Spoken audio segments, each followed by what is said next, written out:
요즘 무더위가 기승을 부리고 있습니다.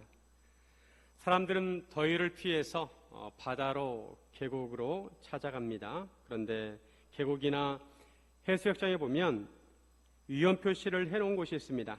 물속이 잘 보이지 않기 때문에 물의 깊이가 얼마나 되는지 잘 알지 못합니다. 그래서 안전사고를 예방하기 위해서 깊은 물이 있는 곳이나 위험한 곳에는 빨간 글씨로 표시를 하고 경고문을 붙여놓습니다. 수영 금지, 딱 경고문을 붙여놓습니다. 만약 경고문을 무시하고 들어간다면 위험한 상황에 처하게 되고 사고를 당할 수가 있습니다. 그처럼 예수님께서도 오늘 본문에서 경고를 하십니다. 축구에서 반칙을 한 번 하면 심판이 옐로우 카드를 주고 또 한 번 반칙을 하면 레드 카드를 주어서 퇴장을 시킵니다. 더 이상 경기를 뛸 수 없도록 합니다. 그런데 우리 인생에도 레드 카드가 있습니다. 예수님께서 경고장을 주시는 것은 심각한 상황입니다. 우리가 신앙생활을 할 때 경고장을 받지 않아야 합니다. 우리가 예수님의 경고장을 받지 않기 위해서, 오히려 그린 카드를 받기 위해서, 칭찬을 받기 위해서 어떻게 하는지 함께 나누기를 원합니다. 첫째, 우리 마음을 깨끗하게 해야 합니다. 우리는 겉으로도 깨끗해야 하지만 속에서부터 깨끗해야 합니다. 겉과 속이 달라서는 안 되고 같아야 합니다. 속도 깨끗하고 겉도 깨끗해야 합니다. 예수님께서는 산상수훈에서 팔복에 대해서 말씀하셨습니다. 주로 우리 마음에 대한 말씀입니다. 그리고 오늘 본문이 있는 마태복음 23장에서 7가지 화에 대해서 말씀하고 있습니다. 화 있을진저, 이게 7번 나오는데 지난 시간에 3번 살펴봤고 오늘 본문에 4가지 화에 대해서 나옵니다. 예수님께서 화 있을진저 라고 말씀하시고 뒤이어 나오는 구절이 뭐냐면 외식하는 서기관들과 바리새인들이여 입니다. 외식이란 가면을 쓴다는 것입니다. 속은 그렇지 않은데 겉으로만 그럴듯한다는 것입니다. 한마디로 서기관과 바리새인들은 위선자라고 하십니다. 믿음이 좋은 척하지만 실상은 그렇지 않다는 것입니다. 착한 척하지만 마음은 악하다는 것입니다. 겉으로는 의로운 척하지만 의롭지 않다는 것입니다. 서기관들과 바리새인들은 하나님의 율법을 아주 철저히 지키는 척했습니다. 그래서 자기들은 의로운 것처럼 보이려고 했습니다. 하지만 예수님께서 그들의 실상은 의롭지 않다고 하십니다. 23절에 보시면 화 있을진저 외식하는 서기관들과 바리새인들이여 너희가 박하와 회양과 근체 11조는 들이되 율법에 더 중한 바 정의와 긍휼과 믿음은 버렸도다. 그러나 이것도 행하고 저것도 버리지 말아야 할지니라. 서기관들과 바리새인들은 박하와 회양과 근체 11조까지 드렸습니다. 율법에 따르면 하나님께서는 11조를 하라고 하셨습니다. 수입의 10분의 1을 하나님께 드리도록 하셨습니다. 농사를 지어서 소출을 얻으면 그 중에 10분의 1은 하나님께 드려야 합니다. 이것은 하나님께서 무언가 부족해서 드리라고 하신 것이 아니라 물질의 신앙 고백입니다. 이 물질도 하나님께서 주셨습니다 라는 고백으로 11조를 하는 것입니다. 광야에서 하나님께서는 만나를 내려주셨습니다. 그런데 이 만나가 이스라엘 백성이 가나안 땅에 들어가자마자 그치게 됩니다. 광야에서는 식량을 구할 수 없는 환경이 있기 때문에 하나님께서 특별한 방법으로 만나를 내려주셨습니다. 그런데 가나안 땅에 들어가면 그들이 양식을 구할 수 있기 때문에 만나가 그치게 하신 것입니다. 그런데 결국 일용할 양식을 주시면 하나님이십니다. 가나안 땅에서 농사를 지을 때 농사를 지을 수 있도록 비와 이슬을 주시고 열매가 자라게 하시고 있게 하시는 분은 바로 하나님이시라는 것입니다. 이에 대한 감사의 고백으로 11조를 하라는 것입니다. 서기관들과 바리새인들은 이런 11조 율법을 철저히 지키기 위해서 박하와 회양과 근체 11조까지 했습니다. 박하는 방향제이고 회양은 미나리 같은 식물이고 근체는 양념의 재료입니다. 이런 것까지 아주 철저하게 11조를 했습니다. 우리나라로 치면 콩나물의 11조, 고추를 따면 고추의 11조, 또 상추를 따면 상추의 11조까지 했다는 것입니다. 그런데 문제는 율법에서 더 중요한 정의와 긍휼과 믿음을 버렸다고 하십니다. 하나님의 성품인 의를 행하여야 하고 사람들을 긍휼히 여기고 믿음을 가져야 하는데 율법의 핵심인 정의와 긍휼과 믿음은 버리고 11조 율법만 철저시켰다는 것입니다. 그러나 예수님께서 하시는 말씀이 이것도 행하고 저것도 버리지 말라고 하십니다. 11조를 철저하는 것도 좋고 근데 거기에다가 더 핵심적인 하나님의 가치를 추구해야 한다는 것입니다. 성도로서 기본적으로 지켜야 하는 것들을 지키는 것도 중요하지만 기본적인 성경의 핵심적인 가치를 추구해야 한다는 것입니다. 주일 성수를 잘하고 11조 생활을 비롯해서 봉사도 잘합니다. 새벽기도를 비롯해서 모든 예배에 꼬박꼬박 참석을 합니다. 이런 성도들은 칭찬받아야 합니다. 하지만 겉으로 보면 흠잡을 데 없습니다. 하지만 예수님께서 바라시는 것은 이런 행함도 중요하지만 그 사람의 속사람에 있는 속마음에 있는 신앙격이 중요하다는 것입니다. 그 속마음도 하나님을 사랑해야 되고 이웃을 사랑하라는 것입니다. 불의를 행하지 아니하고 누가 보더라도 공정하게 행하고 사람의 생명을 소중하게 여길 줄 알고 사람을 인격적으로 대하고 어떤 상황에서도 하나님을 신뢰하는 삶을 살아야 한다는 것입니다. 주일에 교회를 꼬박꼬박 다닌다고 하면서 외국인 노동자들을 함부로 대하거나 사람들을 무시하거나 말의 절반이 욕이면 안 된다는 것입니다. 신앙생활도 잘하고 일상생활에서도 믿음의 본이 되어야 한다는 것입니다. 서기관들과 바리새인들의 행태는 하루살이는 걸러내고 낙타는 삼키는 꼴이라고 하십니다. 바리새인들은 포도주를 먹을 때 포도주를 채로 걸렀습니다. 왜냐하면 혹시 벌레가 들어와가지고 하루살이가 걸어가서 자기가 그것을 먹으면 안 된다는 것입니다. 왜냐하면 핏째 먹으면 안 되거든요. 그런데 낙타는 부정한 짐승의 낙타는 그냥 삼킨다는 것입니다. 아주 사사운 것은 철저하게 지키면서 핵심적인 것들은 무시한다는 것입니다. 또 하나님을 믿는 성도는 겉과 속이 깨끗해야 합니다. 그런데 바리새인들과 서기관들은 그릇의 것은 깨끗하지만 속은 더러운 것으로 가득했습니다. 잔과 대접의 것은 깨끗하게 하였지만 그 안에는 탐욕과 방탕으로 가득하였습니다. 카페에서 커피를 마시려고 하는데 잔을 보니까 너무 예뻐요. 겉으로 보면 깨끗하고 근데 안에 보니까 더러운 것들이 묻어 있어요. 그러면 커피를 마실 수가 없습니다. 컵의 겉과 속이 깨끗해야 합니다. 그런데 바리새인들은 겉으로는 거룩한 척하였지만 속마음은 탐욕과 방탕과 거짓과 교만이 가득했습니다. 사람들은 옷에 신경을 많이 씁니다. 깨끗하고 좋은 옷을 입으려고 합니다. 옷을 잘 입는 사람들은 패션 감각이 있고 화려한 옷을 입습니다. 그런데 예수님께서 보실 때 그렇게 좋은 옷을 입었지만 마음속은 그렇지 않다는 것입니다. 좋은 옷과 품격 있는 옷을 입었으면 속마음도 품격이 있어야 한다는 것입니다. 남을 배려할 줄 알고 정직하고 순수해야 합니다. 그리고 성도는 영적으로 살아있어야 합니다. 그런데 율법을 잘 지키는 서기관들과 바리새인들은 영혼이 영적으로 죽은 존재였습니다. 27절에 화 있을진저 외식하는 서기관들과 바리새인들이여 회칠한 무덤 같으니 겉으로는 아름답게 보이나 그 안에는 죽은 사람의 뼈와 모든 더러운 것이 가득하도다. 유대인들은 굴을 파서 무덤으로 사용했습니다. 가족묘였습니다. 굴을 파서 그 안에 시체를 넣어놓습니다. 그런 시간이 지나면 살이 다 썩고 뼈만 남습니다. 그럼 뼈를 간추려가지고 항아리에 담아서 굴 한쪽에 딱 놓습니다. 그런데 그 지역에 사는 사람들은 어디가 무덤인지 잘 알기 때문에 무덤을 잘 피해 다녀요. 그런데 그 지역을 모르는 사람들은, 처음 방문하는 사람들은 무덤을 잘 알지 못하니까 무덤에 들어갈 수도 있고 무덤을 만질 수가 있습니다. 그러면 그것이 부정해지는 것입니다.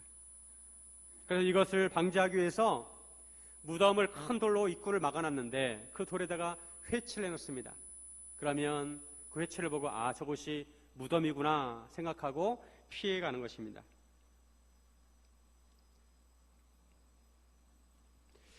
그런데 바리새인들이 이렇다는 것입니다. 무덤에 해치를 해서 깨끗해 보이지만 안에는 죽은 사람의 뼈와 모든 더러운 것으로 가득하다는 것입니다. 겉으로 보면 아름답게 보이지만 그 안에는 온갖 더러운 것들이 가득하고 그 영혼이 죽었다는 것입니다. 영원하신 하나님을 섬긴다고 하면서 실상은 그들의 영혼이 썩었다는 것입니다. 영적으로 죽은 존재라는 것입니다. 그들은 겉으로는 사람에게 옳게 보이려고 하지만 안으로는 외식과 불법이 가득하다는 것입니다. 말은 그렇듯하게 하고 좋아 보이게 하지만 속에는 탐욕과 교만과 위선이 가득하다는 것입니다. 성도는 말과 행함이 일치합니다. 마음과 생활이 일치합니다. 언행일치와 신행일치를 해야 합니다. 몸은 점점 후패해져도 영이 쌩쌩하게 살아있어야 합니다. 이런 생활을 하려면 마음의 중심이 하나님을 향해 있어야 합니다. 그런데 서기관들과 바리새인들은 사람들을 의식했습니다. 우리의 마음의 중심이 하나님을 향해야 합니다. 사람에게 보이려고 신앙생활을 하는 것이 아니라 우리 마음을 보시는 하나님께서 기뻐하시는 신앙생활을 해야 합니다. 그래서 우리는 항상 우리 마음을 살펴야 합니다.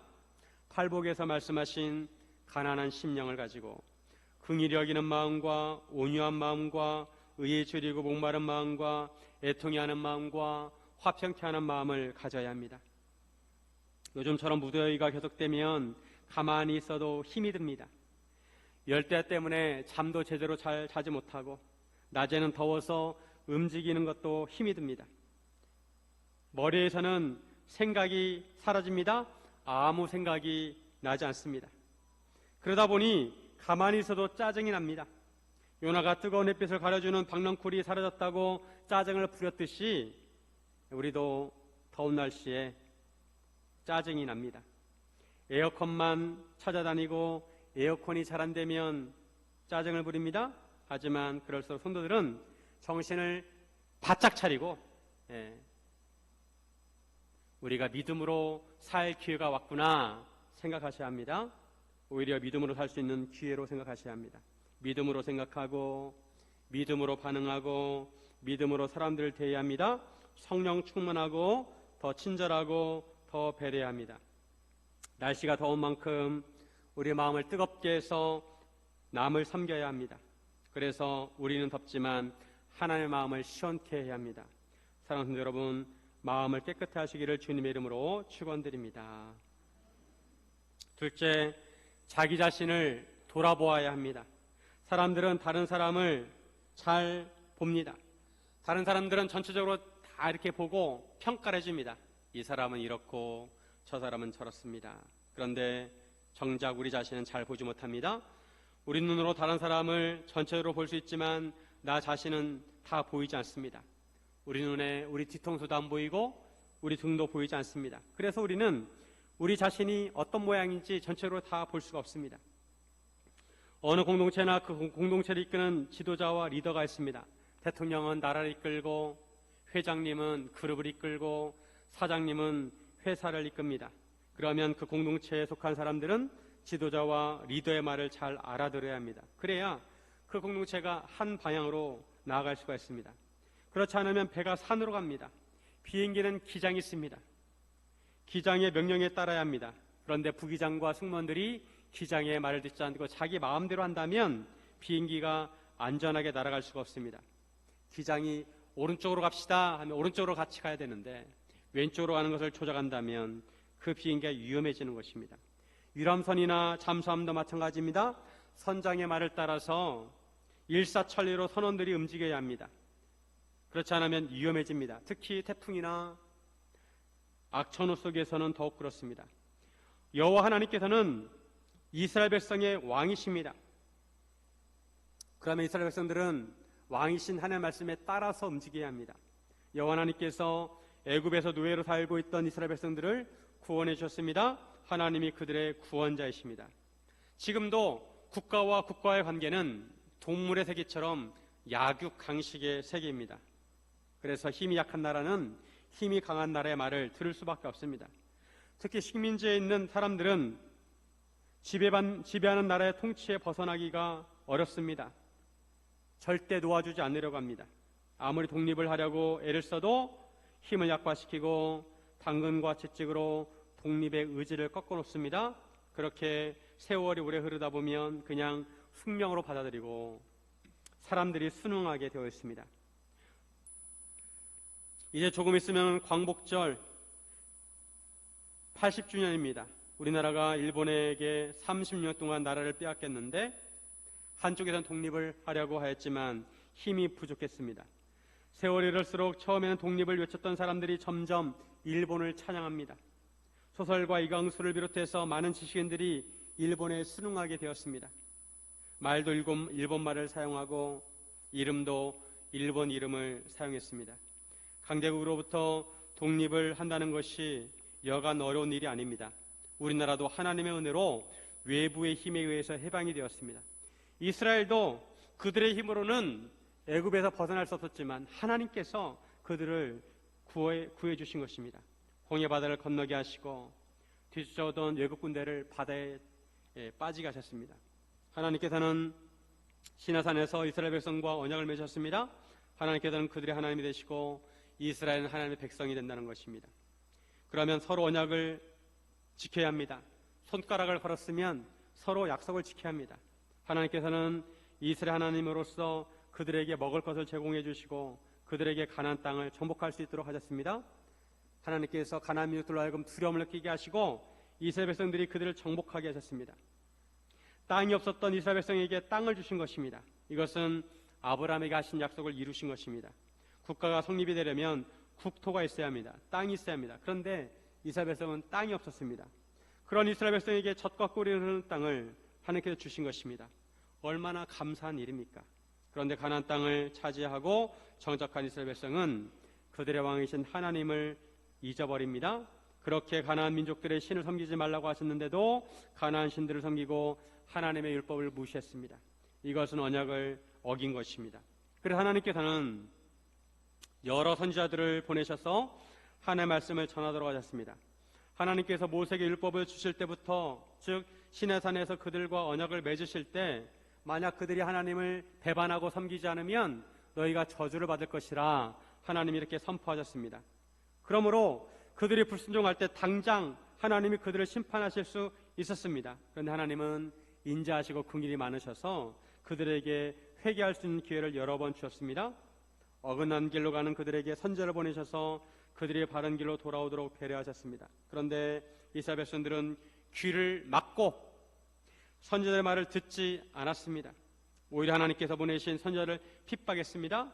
이제 가나안 땅은 자기들의 땅이고 생명도 자기들의 것이니까 자기들 마음대로 살겠다는 것입니다. 이처럼 하나님의 명령을 거부한 이스라엘은 결국 하나님의 심판을 받아서 멸망하게 되었습니다. 땅을 잃어버렸습니다. 다시 그들은 포로 신세가 되었습니다.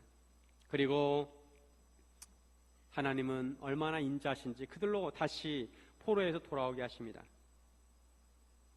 겉으로 볼 때 그들은 예전보다 좀 나아졌지만 우상숭배를 하려고 하지 않고 하나님의 율법을 지키는 것처럼 보였습니다. 그리고 그들은 과거에 그들의 조상들이 홀대했던 선지자들을 기린 것처럼 보였습니다. 하지만 그들은 여전히 하나님의 말씀에 순종하지 않았습니다. 그들의 마음은 그들의 조상들의 마음과 같이 악했습니다. 예수님께서 이런 서기관들과 바리새인들을 비판하십니다. 너희는 서기관들의 무덤 만들고 의인들의 비석을 꾸미면서 말하기를 만일 우리가 조상 때에 있었더라면 우리 피를 흘리는데 참여하지 아니하였으리라 라고 한다는 것입니다. 우리가 과거로 돌아간다면 조상들처럼 선지자들을 핍박하지 않았을 것이라는 것입니다. 일제강점기가 100년 가까이 지났습니다. 이 시점에서 우리가 이완용 같은 매국노들을 비판합니다. 그러면서 만일 우리가 일제강점기에 살았더라면 우리는 매국노같이 살지 않았을 거라고 말한다는 것입니다. 그런데 예수님께서는 바리새인들에게 너희가 선지자를 죽인 자의 자손임을 스스로 증명하라고 하십니다. 그러시면서 너희가 너희 조상의 분량을 채우러 가십니다. 그들이 조상들의 죄를 반성한 것 같지만 실상은 그렇지 않고 하는 짓이 조상들과 똑같다는 것입니다. 조상들이 악을 행한 것처럼 그들도 조상들의 분량을 채우라고 하십니다. 그들은 이제 선지자가 아니라 하나님의 아들을 핍박하고 죽일 것입니다. 그들의 조상들이 하나님께서 보내신 선지자를 인정하지 않은 것처럼 그들은 하나님의 독생자를 인정하지 않았습니다. 예수님께서는 이런 선지자들과 서기관들과 바리새인들을 아주 신랄하게 비판하십니다. 33절과 34절에 보면 뱀들아 독사의 새끼들아 너희가 어떻게 지옥의 판결을 피하겠느냐. 그러므로 내가 너희에게 선지자들과 지혜 있는 자들과 서기관들을 보내매 너희가 그 중에 더러는 죽이거나 십자가에 못 박고 그 중에서 더러는 너희 회당에서 채찍질하고 이 동네에서 저 동네로 따라다니며 박해하리라. 뱀은 인간을 유혹했습니다. 인간은 그 유혹에 넘어가 죄를 지었습니다. 예수님께서는 서기관들과 바리새인들을 독사의 새끼라고 하십니다. 예수님께서는 이전에 십자가 길을 반대하는 베드로를 사탄이라고 부르신 적이 있습니다. 그처럼 서기관들과 바리새인들도 그리스도로 오신 예수님을 알아보지 못하고 오히려 예수님을 죽이려고 했습니다. 그러기에 그들도 선지자를 죽인 조상들처럼 지옥의 판결을 받게 된다는 것입니다. 예수님께서 유대인들에게 선지자들과 지혜 있는 자들과 서기관들, 즉 말씀의 사역자들을 보내실 텐데 그들은 그 중에 더러는 죽이고 더러는 십자가에 못 박고 더러는 회당에서 채찍질하고 동네에서 저 동네로 따라다니며 박해를 한다는 것입니다. 예수님의 말씀대로 나중에 사도행전에 보면 복음을 전하는 제자들과 사도들을 유대인들이 핍박을 합니다. 스데반 집사는 첫 순교자가 되었습니다. 사도 바울은 복음을 전하면서 채찍에 맞기도 하고 매에 맞기도 하고 돌에 맞기도 했습니다. 유대인들은 사도 바울을 쫓아다니면서 선교 사역을 방해했습니다. 그러기에 그들이 핍박한 의인들의 피가 그들에게 돌아갈 것이라고 하십니다. 35절에 그러므로 의인 아벨의 피로부터 성전과 제단 사이에서 너희가 죽인 바랴가의 아들 사가랴의 피까지 땅 위에서 흘린 의로운 피가 다 너희에게 돌아가리라. 아벨은 첫 번째 핍박을 받아서 죽은 사람입니다. 그리고 사가랴는 유대인이 가지고 있는 히브리 성경에 의하면 맨 마지막에 등장하는 순교자입니다. 유대인들은 우리 성경과 순서가 좀 달랐는데 맨 마지막에 나오는 순교자가 바로 사가랴였습니다. 즉 아벨과 사가랴는 순교자의 처음과 마지막입니다. A와 G입니다. 유대인들이 이제 그리스도의 피까지 흘리게 될 텐데 이에 대한 심판이 그 세대에 돌아갈 것이라고 하십니다. 가장 올바른 태도는 그들이 하나님께 보내신 그리스도를 알아보고 예수님을 영접하고 예수님이 전하시는 복음의 귀를 기울여야 하는 것입니다. 하지만 그들은 그 반대로 했습니다. 그러면 오늘날 우리는 어떻게 해야 할까요? 우리는 하나님께 보내신 예수 그리스도를 인정하고 우리도 믿어야 합니다. 그리고 예수 그리스도가 전해주신 복음의 귀를 기울여야 합니다. 이것은 아무리 강조해도 지나치지 않습니다. 감사하게도 하나님 예수님께서 예수님의 복음이 책에 기록이 되어서 그 성경책이 우리 손에 하나씩 틀려져 있습니다. 우리 예수님께서 핏값으로 전해주신 복음과 하나님의 말씀의 귀를 기울여야 합니다. 지금은 하나님 아버지께서 예수 믿는 사람들에게 성령님을 보내주셨습니다. 우리 예수님을 믿으면 성령님께서 우리 안에 내주에 계십니다. 성령님께서 우리로 하여금 하나님의 말씀을 깨닫게 하시고 우리를 위해서 기도해 주시고 우리를 인도해 주십니다. 그래서 우리는 성령님께 민감해야 합니다. 성령님의 인도하심을 받아야 합니다. 서기관들과 바리새인들은 그리스도로 오신 예수님을 알아보지 못하고 예수님께 전하시는 복음을 무시해서 예수님께 꾸지람을 들었습니다. 그러면 과연 우리는 예수님을 인정하고 예수 말씀대로 살고 있는지 살펴보아야 합니다. 뉴스에 나오는 비리를 저지른 사람들을 볼 때마다 혀를 차면서 저 사람들은 왜 저런 죄를 지었을까 생각합니다. 내가 저 자리에 있었다면 나는 그렇게 하지 않았을 텐데 라고 속으로 생각합니다. 그런데 막상 우리 자신을 되돌아보면 우리 자신도 다른 사람과 별로 다르지 않다는 것을 알 수가 있습니다. 우리에게도 죄성이 있습니다. 다른 사람이 지은 죄는 더 커 보이고 내가 지은 죄는 작아 보입니다. 하지만 경험적으로 보면 사람들은 별반 다르지 않습니다. 물론 훌륭한 사람도 있습니다. 그러나 다른 사람이 실수하는 것을 나도 실수하고 다른 사람이 범하는 죄를 나도 범한다는 것입니다. 우리에게도 바리새인과 서기관 같은 그런 부분들이 있다는 것입니다. 그러면서 나는 저 사람보다 낫다고 생각하는 것은 교만입니다. 나도 그 상황에 처하면 어떻게 행동할지 아무도 모릅니다. 우리는 우리 자신을 믿어서는 안 됩니다. 우리는 연약한 존재입니다. 그래서 우리 자신을 하나님께 맡기고 하나님의 긍휼을 구해야 하는 것입니다. 사랑하는 여러분, 우리 자신을 돌아보고 주님 말씀에 귀를 기울이시기를 주님의 이름으로 축원드립니다. 셋째, 항상 예수님의 품에 안겨야 합니다. 세상에서 가장 평화로운 모습은 엄마 품에 안겨서 잠든 아기의 모습입니다. 그처럼 우리는 창조주이신 주님의 품에 안겨야 합니다. 우리는 연약하기에 예수님을 항상 의지해야 합니다. 예수님께서는 이스라엘 지도자들인 서기관들과 바리새인들을 호되게 비판하셨습니다. 그들은 이스라엘 백성을 바른 길로 인도해야 할 책임이 있었음에도 눈먼 사람처럼 그들도 바른 길로 가지 못하고 백성들도 바른 길로 인도하지 못했습니다. 예수님께서는 이런 이스라엘을 보면서 너무 마음이 아프셨습니다. 이스라엘 백성을 보시면서 너무 마음이 안타까웠습니다. 예루살렘은 하나님의 성전이 있는 거룩한 성입니다. 그런데 이제 평화의 도성인 예루살렘이 하나님의 심판을 받게 될 것입니다. 예수님께서는 그런 예루살렘을 긍휼히 보셨습니다. 37절 같이 한번 있습니다. 예루살렘아 예루살렘아 선지자들을 죽이고 내게 파송된 자들을 돌로 치는 자여, 암탉이 그 새끼를 날개 아래 모음같이 내가 내 자녀를 모으려 한 일이 몇 번이더냐. 그러나 너희가 원하지 아니하였도다. 예루살렘은 이스라엘 백성의 상징이고 중심입니다. 그러면 믿음의 본이 되어야 합니다. 하나님께서 세상을 홍수로 심판하실 때도 노아의 가족을 통해서 인류의 명맥을 이으셨습니다.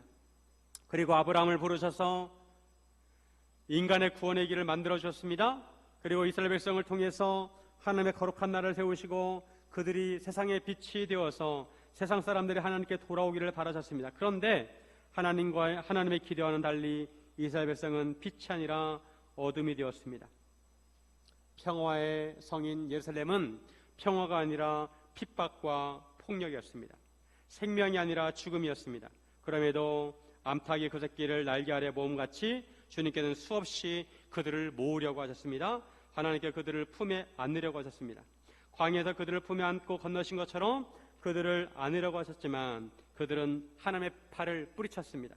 그들은 하나님의 인자심과 은혜를 거부했습니다. 이제 그들에게 남은 것은 하나님의 심판입니다. 이제 그들의 집이 황폐하여서 버림받을 것입니다. 결국 예루살렘과 하나님의 성전은 추후 70년에 로마 군대에 의해서 불타게 됩니다. 돌 위에 돌 하나도 남지 않게 됩니다. 예수님께서는 이런 예루살렘을 바라보시면서 안타까운 마음으로 부르십니다. 예루살렘아 예루살렘아. 그리고 이제 그들은 예수님께서 심판주로 오실 때까지 예수님을 보지 못할 것입니다.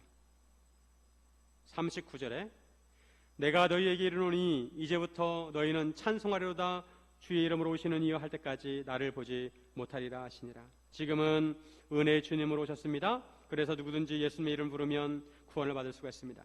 예수님께서는 이제 십자가를 지실 것입니다. 예수님께서는 예루살렘의 안타까운 마음으로 부르신 것처럼 십자가에서도 그들의 구원을 위해서 계속 끝까지 기도하십니다. 아버지 저들을 사하여 주옵소서. 저들이 하는 것을 알지 못함이니이다. 아이들이 학교에서 사고를 치면 학교에서 부모를 부릅니다. 누구 어머니시죠? 잠깐 학교에 오셔야 되겠습니다. 그러면 가슴이 철렁 내려앉죠? 그때 부모들이 하나같이 하는 말이 있습니다. 선생님, 우리 애는 착한데 친구를 잘못 만나서 그래요. 그게 다 부모 마음입니다. 한편으로 저는 그 말이 맞다고 생각합니다. 바닥을 기는 성적표를 들고 와도 엄마는 우리 애는 머리는 좋은데 노력을 안 해서 그래. 노력만 하면 공부를 참 잘할 텐데. 이렇게 말합니다. 모든 엄마는 그렇게 말합니다. 이것이 엄마, 부모의 심정입니다. 하지만 이것이 예수님의 마음입니다. 예수님께서는 어찌하든지 한 영혼이라도 더 구원하기 원하십니다.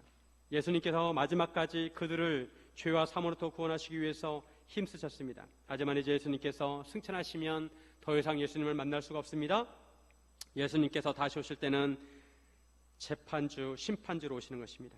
지난번 집중호우로 인해서 여러 사람이 목숨을 잃었습니다.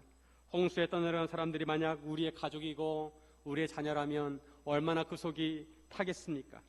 예수님께서는 그런 부모의 심정으로 예루살렘을 부르셨습니다. 예루살렘아, 예루살렘아, 제발 내가 던지는 밧줄을 잡아다오. 내가 던지는 생명줄을 잡아라고 예수님께서 외치시는 것입니다. 어떤 가족은 캠핑장에서 텐트를 치고 자다가 산사태에 쓸려가서 실종이 되었습니다. 예수님께서는 지금도 목에서 피가 섞여 나올 정도로 우리의 이름을 부르십니다. 길동아, 길동아, 제발 내 말을 듣고 나에게로 돌아오렴. 내 품에 안겨라고 하십니다. 지난번에 뉴스를 보니까 홍수로 인해서 흙탕물이 빠른 속도로 흘러가는데 한 어르신이 맨홀에 발이 걸려가지고 머리가 흙탕물에 잠길락 말락 하였습니다. 너무도 위태로운 순간이었습니다. 그때 지나가던 두 사람이 필사적으로 그 어르신을 붙들고 겨우 구조를 했습니다. 그들도 급류에 떠내려갈 수가 있었습니다. 비가 많이 오면 도로가 냇물로 변합니다. 그러면 맨홀 뚜껑이 물살에 열리게 되고 그런 곳을 지나가다가 모르고 맨홀을 밟고 빠지면 밑으로 쑥 빠져가지고 순식간에 떠내려갑니다. 그래서 길에 물이 찼을 때는 조심히 다녀야 합니다. 우리가 구원을 받으려면 예수님의 품에 안겨야 합니다. 예수님의 손을 잡아야 합니다. 예수님께서 보실 때 우리는 물가에 내놓은 아이와 같습니다. 언제 급류에 휩쓸려 갈지 모릅니다. 지금도 예수님께서는 우리 이름을 부르시면서 팔을 벌리고 서 계십니다. 우리가 달려와서 안기기를 바라십니다. 우리가 구원을 받으려면 예수님의 손을 붙잡아야 합니다. 아무도 급류에서 우리를 구해줄 수가 없습니다. 오직 예수님만이 우리의 구원자이십니다. 예수님께서 언제든지 우리에게 그린카드를 주실 준비가 되어 있습니다. 우리가 예수님께 돌아서기만 하면 천국에 들어갈 수 있는 그린카드를 주십니다. 하지만 목이 쉬도록 부르시는 예수님의 목소리를 외면하면 예수님은 우리에게 레드카드를 주실 것입니다. 우리가 예수님을 다시 만날 때 예수님께서 우리에게 하시는 말씀은 두 종류입니다. 하나는 참 잘해도다 착하고 충성된 종아, 아니면 화 있을진저 외식하는 자요. 우리는 어떤 말씀을 들을까요? 그린카드를 주시든지 레드카드를 주시든지 하실 것입니다. 중간 없습니다. 우리가 예수님의 칭찬을 받으려면 온전한 믿음을 가져야 합니다.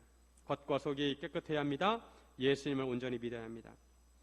무엇이 예수님을 온전히 믿는 것일까요? 제가 어제 큐티를 하다가 제 마음에 와닿는 단어 하나가 있었습니다. 그 단어는 조건 없이입니다. 조건 없이. 나는 주님을 조건 없이 섬기고 있는가? 조건을 붙이면 모든 것이 불만족스럽습니다. 이것은 이렇고 또 저것은 어떻고 따집니다. 하지만 조건 없이 주님을 섬길 때 감사할 수가 있습니다. 예수님께서 조건 없이 우리에게 생명을 주시고 구원하신 것처럼 우리도 조건 없이 주님을 섬겨야 합니다. 조건 없이 주님을 경배하고 조건 없이 주님을 찬양하고 조건 없이 주님께 예배를 올려드려야 합니다. 우리 자신의 소리가 아니라 주님의 소리를 들을 수 있어야 합니다. 주님의 소리에 잡음이 섞여서는 안 됩니다. 주님의 음성을 듣고 주님을 온전히 따라야 합니다. 사랑하는 성도 여러분, 예수님을 온전히 믿고 칭찬받는 종이 되시기를 주님의 이름으로 축원드립니다.